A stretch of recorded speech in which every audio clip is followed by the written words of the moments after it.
She vowed never to be touched and slaughtered 999 men to keep that vow. From the very beginning, there's something about this story that makes me feel a little bit uneasy, right? We start off with this idea that she was born without sin. But covered in blood. Already we have this kind of contradiction going on. This imagery of the longest night of the year, the moon behind the hills. The baby girl being pulled from her dead mother's womb. We know that she has no father. There's no mention of one. So already we're starting to get this sense that there is something supernatural going on. The villagers are superstitious and fearful. They don't want anything to do with this child. So she ends up at the hollow cloister, not out of mercy, but out of fear. And then we start to see these miraculous things happening around her. Holy water boils. The crucifix breaks. She speaks for the first time, and her first word is a name. All of these things point to something otherworldly about this character. But we still don't know what that is. What's interesting about the name though is that nobody recognizes it. It's a name of an old god, a name that has been lost to time, a name that's older than scripture, older than man. I think part of what makes Lysandra such a compelling character is the fact that we don't know anything about her. Like, where did she come from? How did she get here?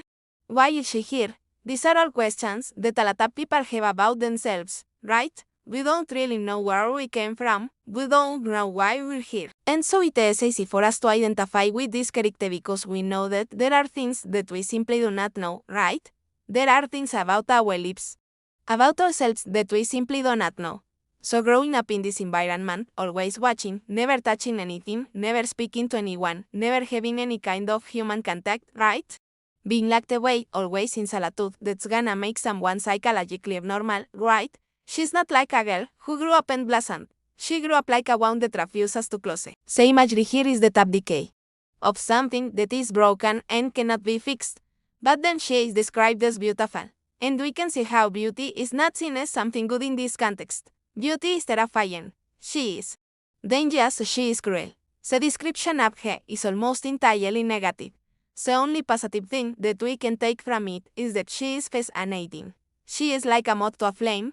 People are drawn to her despite knowing that they might die. Men from distant provinces came to see her. Monks broke their vows, nobles disinherited their own children.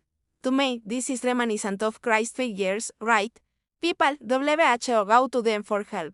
People who put their faith in them. Sometimes that can lead to pretty drastic matches, right? Giving up your inheritance, giving up your family, giving up your entire life for the promise of something else. But then we also have the opposite side of that. The people who come to her and are rejected. The man who slit his throat when he was denied her hand. The imagery here is very strong. We have the idea of sacrifice, right? To slit one's throat is a very violent way of showing that you are submitting yourself. It's very dramatic. It's almost like the equivalent of kneeling down and kissing her ring. But it's more extreme, right? It shows that this woman holds this incredible power over these men. They are willing to give up everything for her, but she doesn't even give them the time of day. Throughout the course of the story, we see many different kinds of men come to her. We see knights, we see priests, we see members of the clergy, we see royalty. And we know that all of these men have something in common. They are all seeking something from her. Some of them are seeking her hand in marriage. Some of them might just be seeking her company, some of them might just want to lay claim to her. But ultimately, none of these men succeed. Ultimately, none of these men are good enough for her. Now let's talk about that scene in the chapel. When the 8th day comes, the priest calls her to the altar. And in this scene, we get a lot more backstory, right? We find out about the curse in her blood, the gift in her flesh, and the fact that she is supposed to remain untouched. If she is defiled, the gate will open. Now, the thing about gates is that they can either be metaphorical or literal. It could be something physical, or it could be something abstract. It could be something that is closed off. Or it could be something that is open and accessible. We don't know which one it is, but it seems like it's been closed up until this point. Then we have the name Medallion. Again, this points to the supernatural, right? It's the name of an old god. It's a reminder that this is not a normal person. This is not a human being. This is someone with powers that we do not understand. When the suit is up, Lysandra welcomes them into the sanctum beneath the chapel. The description of this place is very minimal. It's just a room of stone, candles, and silence. There's nothing in this room, right? There's no indication that there's anything special about this room. It's just a room. But this room is where the killings happen. This is where the mendie. This is where the magic happens. This is where the ritual happens. And we don't know what this ritual is. We don't know why it's taking place. All we know is that it has something to do with these candles and the silence and the stone. The poem is very vague about how this mendie. The only concrete detail that we get is that Lysandra uses a silver hairpin to slit the knight's throat, and we know that she buries his heart in the monastery garden. The imagery of the silver hairpin is very interesting. Hairpins are typically associated with women. They are tools of feminine beauty and style. But in this case, the hairpin is used as a weapon, right? It is used to inflict pain, to cause harm, to end a life. It's a tool of death. It's a reminder that this woman is not to be messed with. She is not to be underestimated. She is dangerous. Now let's talk about the gifts that the suits bring. First, there's a rose carved from bone. Roses are typically associated with love, beauty, passion. But in this case, the rose is carved from bone. It's a reminder of death. It's a reminder of mortality. This is a gift that is meant to symbolize love, but it's a love that is carved in death. Then we have Daline.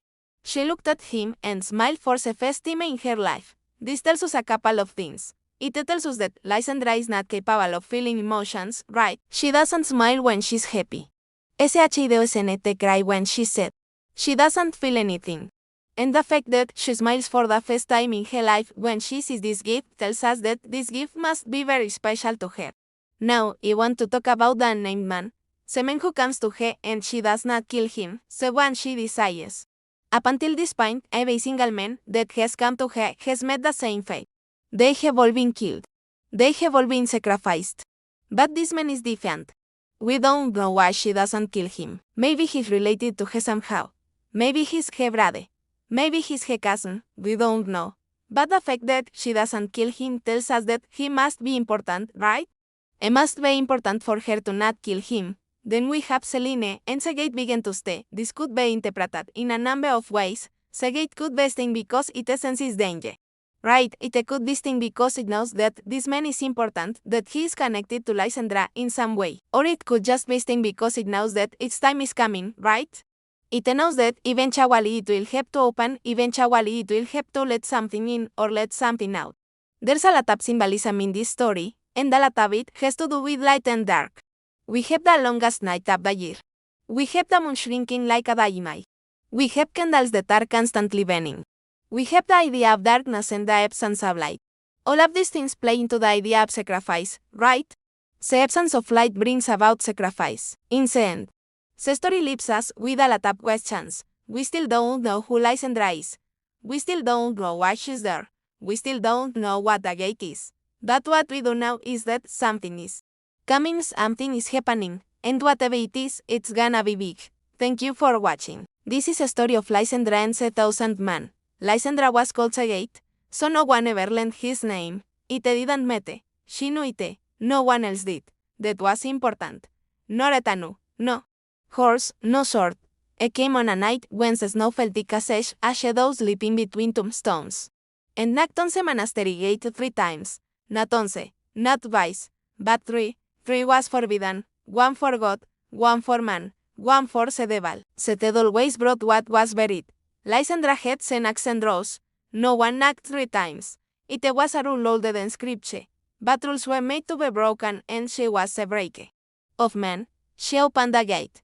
I didn't bow. I didn't speak. I simply looked at her with embarcale the chant and rooted like the veins of old trees. His face was the beautiful, as Karen down.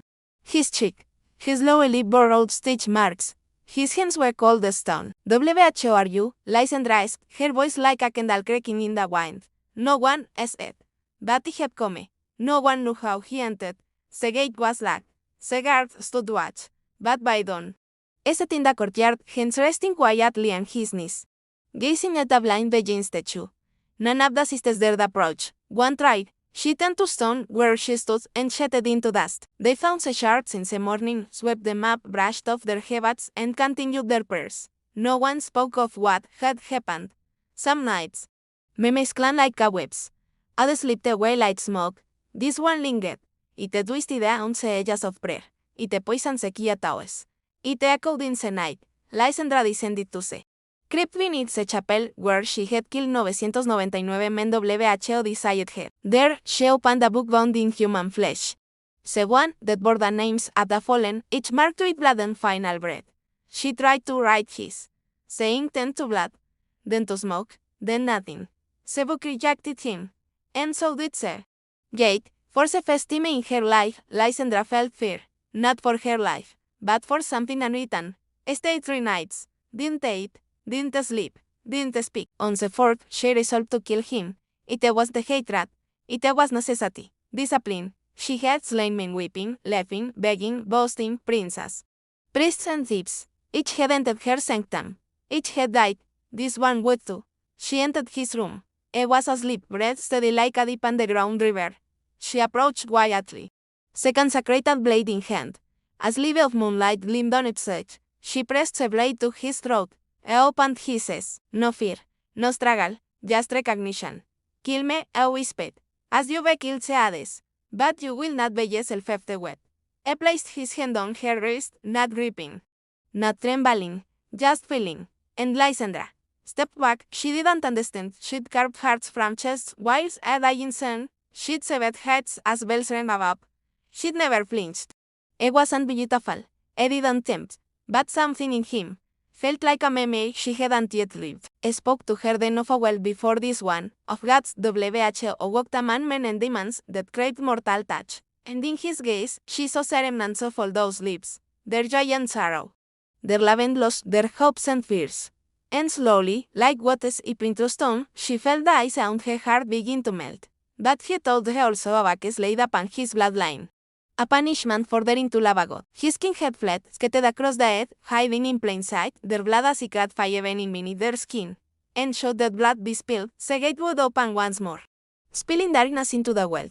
She saw then that he wasn't a threat, but a sacrifice, an offering made to keep the world safe. And she understood that if she let him be, so well as they knew it wouldn't. She didn't want that, not for the first time.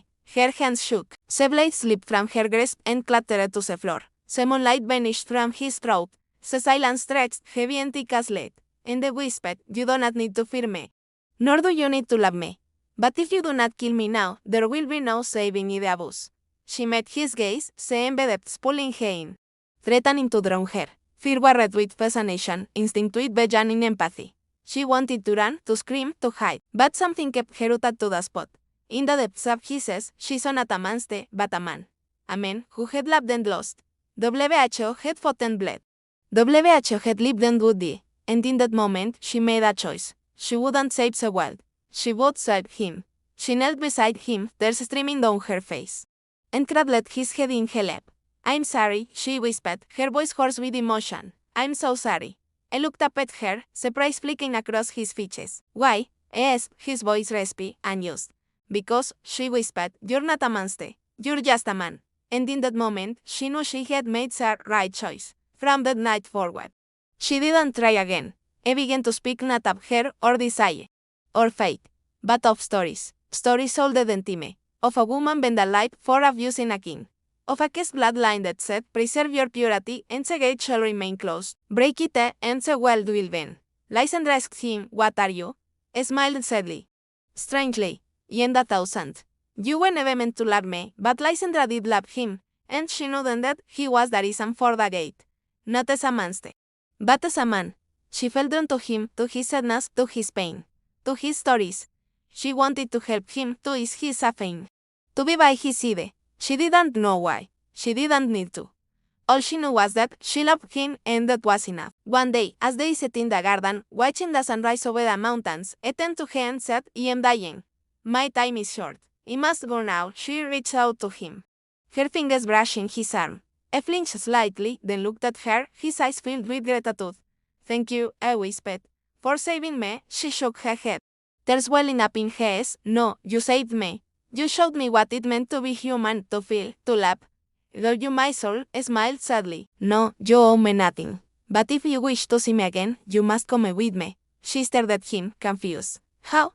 I asked, do you wish to come with me? She nodded, tears streaming down her face. Then take my hand, he said, extending his hand towards her. She hesitated for a moment, then took it. His hand was cold, but somehow comforting. And as she held on to him, she felt a sense of peace wash over her. She knew she was making the right decision. Together, they walked towards the rising sun, leaving the monastery behind them. As they stepped out into the world, hand in hand, she knew that their journey had just begun. She didn't know what lay ahead, but she was no longer afraid, for she had found love in the most unexpected of places.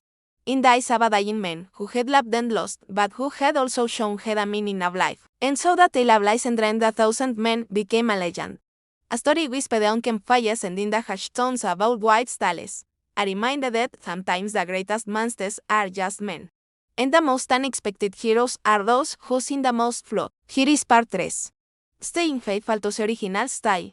Let me know if you want me to do part 4 too. Part 3, the book of flesh, she had never touched a man. Not with desire, not with curiosity, only with judgment. But now, she watched him as if he were a page from a forgotten scripture, something once holy, now heretical, yet still impossibly beautiful in its blasphemy. I didn't try to touch her. I didn't speak of love. I simply stayed. Each night, kissed beneath the broken stained glass of the chapel. Reading aloud in tongues she had never heard. The wind would still, the fire would flicker, and the bones buried beneath the chapel would shift restless. It was a millésimo th, the final one, and she had not killed him. Each day that passed, the gate beneath the hollow cloister bled more. A trickle at first, then a stain, then a smell iron, ash, and something molded them both. The sisters began to hear voices, some tore out their tongues. Others walked into the snow and never returned. One painted her face with candle wax and proclaimed, Lysander false prophet. She was found hanging above the font the next morning. Her hands twisted backwards. Lysander stayed silent. She no longer visited the sanctum of death beneath the altar. The book of flesh remained untouched. She avoided her own reflection. For the first time, she felt as if she were becoming something. Not a saint. Not a killer. Something in between.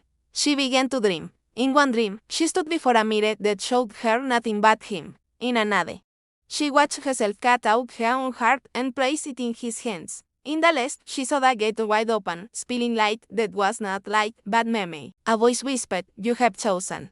There is no blood left to cleanse you now. Lysander awoke with blood on her hands. She went to him. Stood at the center of the courtyard, eyes closed, snow melting down his feet. You knew this would happen, she said. You were never here for me. You were here for the gate. Still, silence. Why didn't they kill you? At last, I opened his eyes. And when I spoke, the world fell thinner.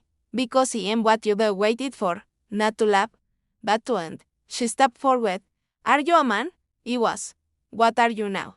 I reached toward her, not to touch her, but to return something.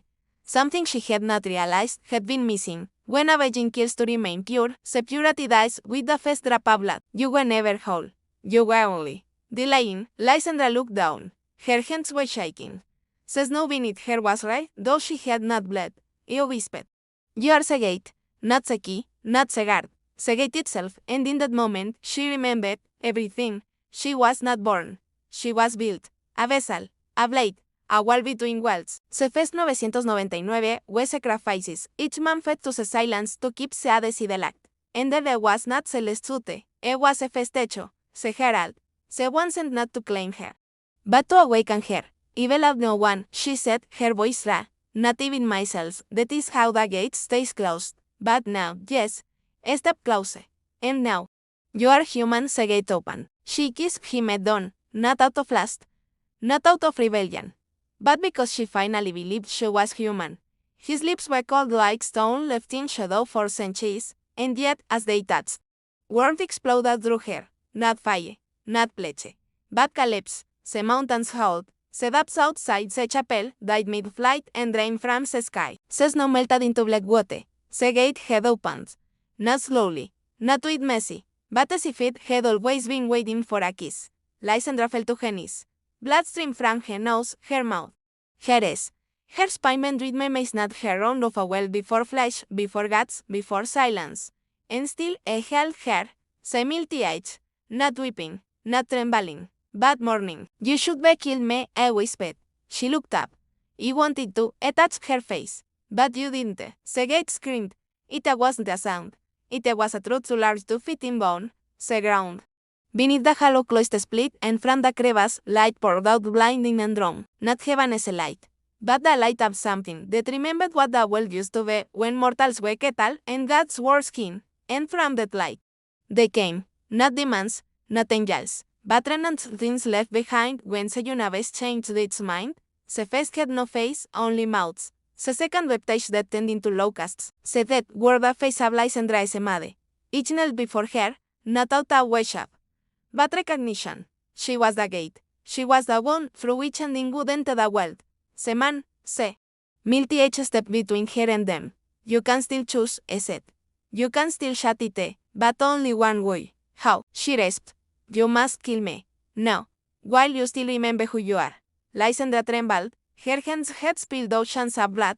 She had killed men who begged, and men who prayed.